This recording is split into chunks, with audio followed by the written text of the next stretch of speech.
కథలెన్నో చెప్పారు, కవితల్ని రాశారు, కాలాలు దాటారు, యుద్ధాలు చేశారు. ప్రేమలో తప్పు లేదు, ప్రేమలో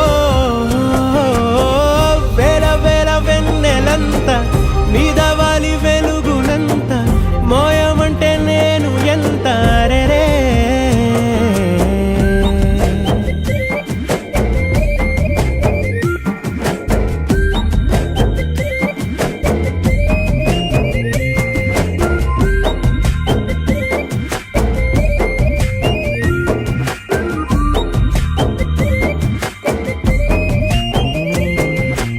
ఆకాశం తాకాలి అని ఉందా, నాతో రా చూపిస్తా